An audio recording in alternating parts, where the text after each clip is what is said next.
오늘 우리에게 주시는 하나님 말씀은 누가복음 3장 10절부터 20절입니다. 무리가 물어 이르되 그러면 우리가 무엇을 하리이까?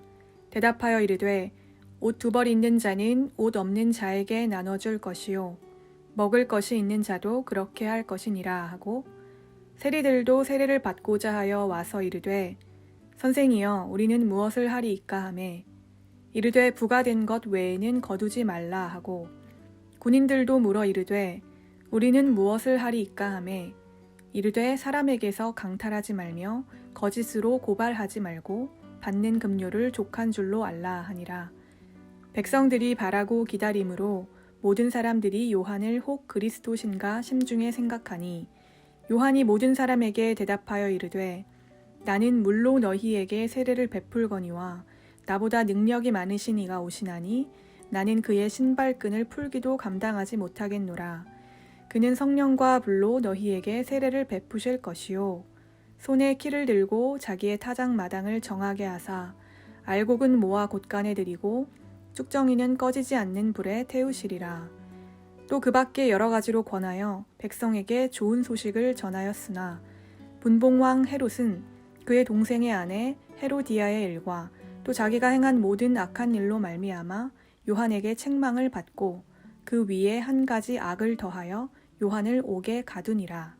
아멘. 오늘 본문은 우리가 무엇을 하리이까? 라는 질문으로 시작하고 있습니다.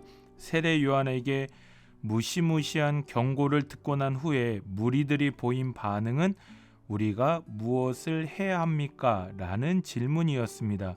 이런 질문이 나온 것은 아주 자연스러운 것이라 하겠지요. 어제 본문의 내용을 살펴보셔서 잘 아시겠지만 세례 요한이 정말 어마어마한 선포를 하지 않았습니까?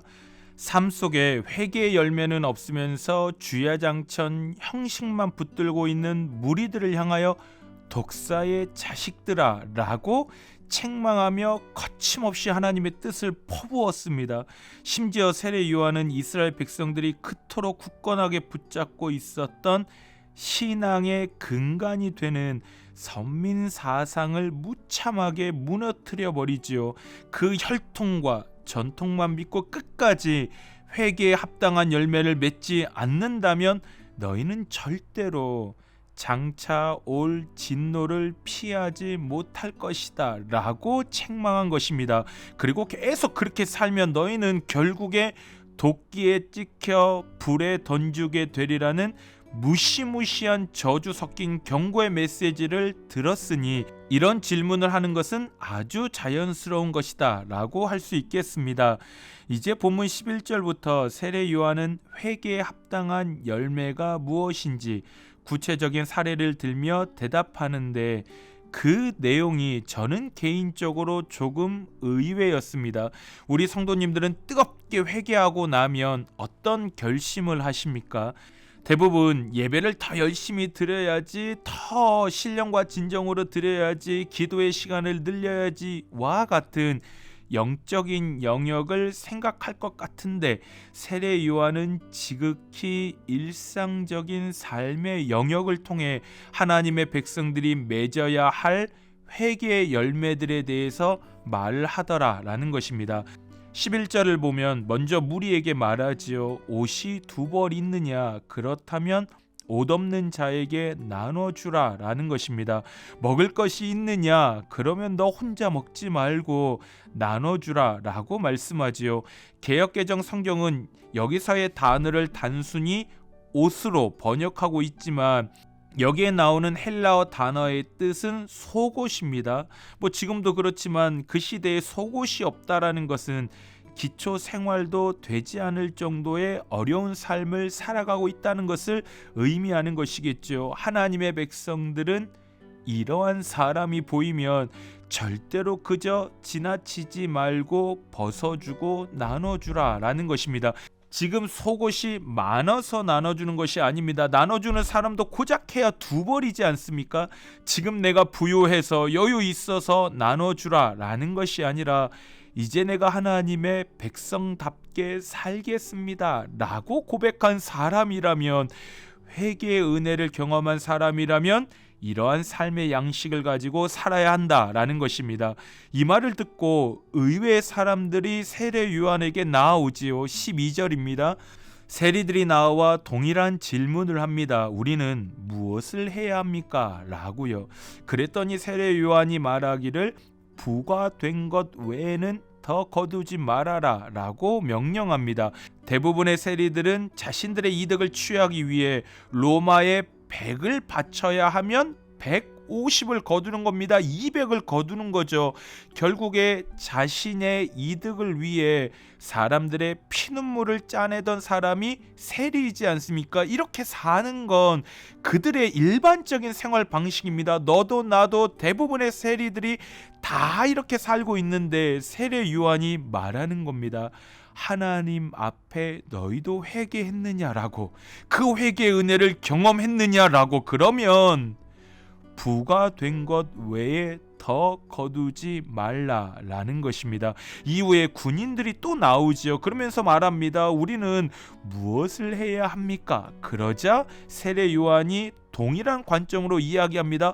더 많은 돈을 갖기 위해서 너희가 가진 힘과 권력으로 연약한 자들의 것을 강탈하지 말고 압제하지 말라라는 것입니다. 결국에 세례 요한 앞으로 나온 사람들의 부류는 다양했지만 대답은 동일했습니다. 하나님 앞에 제사하며 예배드리며 회개하는 삶을 살고 있느냐? 그렇다면 절대로 연약하고 힘없는 자들을 압제하고 억압하지 말라라는 것입니다. 나보다 힘과 권력이 없는 사람을 함부로 대하며 그들의 것을 착취하지 말라라는 것입니다. 그 아픔과 눈물을 그냥 지나치지 말고 공감하며 살아라. 이것이 바로 하나님께서 원하시는 진정한 회개에 합당한 열매라고 세례 요한이 말하는 것입니다. 이것은 절대로 도덕적인 선행을 말하는 것이 아니지요. 구원받은 백성의 삶의 가치관과 양식은 바로 이런 것이다 라고 말하는 것입니다.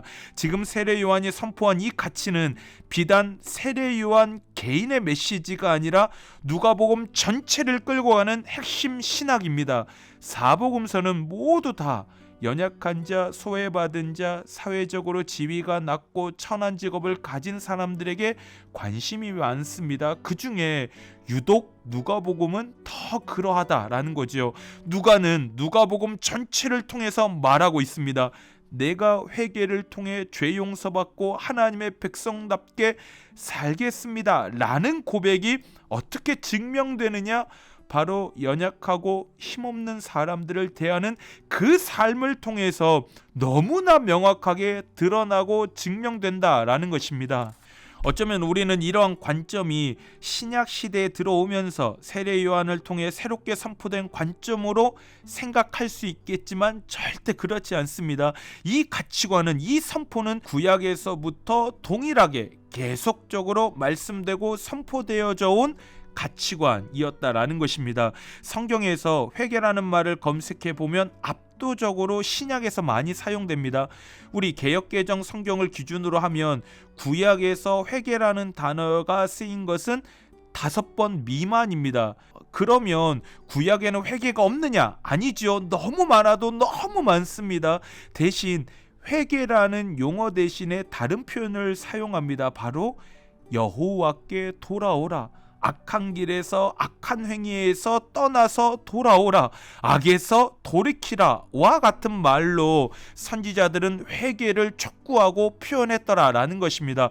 그런데 정말 놀라운 것은 회개한 다음의 삶에 대해서 선지자들이 말하는데 모두 동일한 메시지를 말하더라라는 것입니다. 스가랴서 1장 3절을 보시면 스가랴가 외치지요. 이스라엘 백성들이여 여호와께로 돌아오라 라고 말입니다. 그리고 7장을 보시면 여호와께 돌아오는 것이 구체적으로 무엇을 말하는가에 대해서 스가랴가 말하는데 바로 과부와 고아와 나그네와 궁핍한 자를 압제하지 말라라는 것입니다. 이것이 바로 여호와께로 돌아온다는 말의 구체적인 의미다라는 것이죠. 정말로 놀랍지 않으십니까? 여호와께로 돌아오라고 하면 우리 대부분 영적인 영역들을 먼저 생각할 것인데 구약의 대부분의 선지자들은 그렇지 않았던 것입니다. 스가랴 선지자뿐만이 아니죠. 에스겔도, 아모스도, 이사야도, 말라기도 대부분의 선지자가 동일한 하나님의 메시지를 전했습니다. 여호와께로 돌아오는 게 뭐냐? 악한 길에서 떠나는 것이 뭐냐?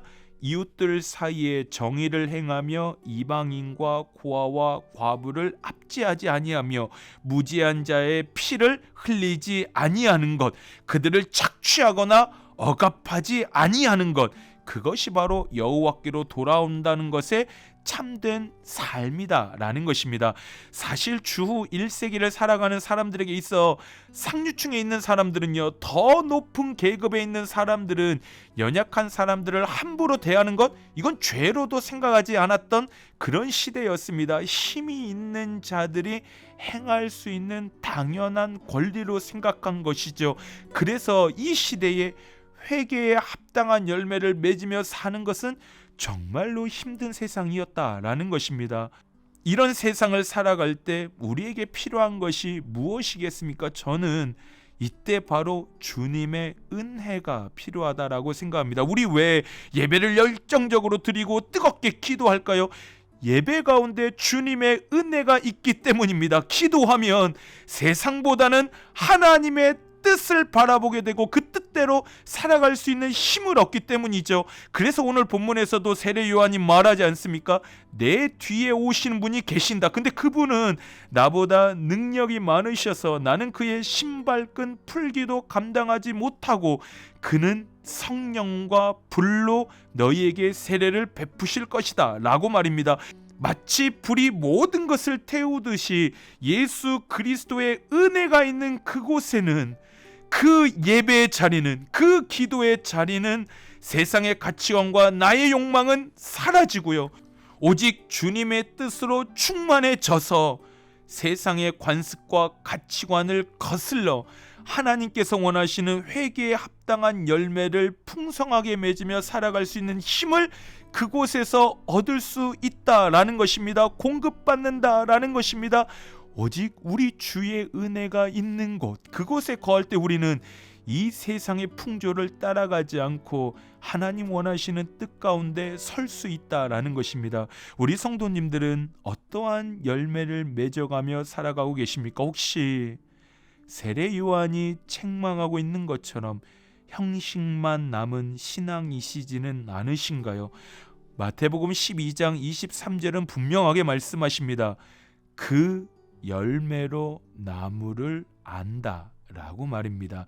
형식적인 회개가 아니라 나의 삶의 전 영역을 변화시켜 회개에 합당한 열매를 풍성하게 맺으며 살아가시는 우리 모든 성도님들의 은혜의 삶, 진정한 회개의 삶이 되시기를 주님의 이름으로 축원합니다. 우리 말씀을 기억하며 기도하실 때 형식만을 붙드는 삶이 아니라 회개에 합당한 열매를 맺는 우리의 삶, 믿음의 삶이 되게 하여 주옵소서. 우리 교회를 위해서 기도해 주실 때 1월 28일에 있을 사역 부서장 워크숍을 통해 하나님의 귀한 지혜를 얻는 주의 은혜의 시간이 되게 하여 주옵소서. 우리 두 가지 기도 제목 가지고 주님 앞으로 나아가겠습니다. 함께 기도하겠습니다.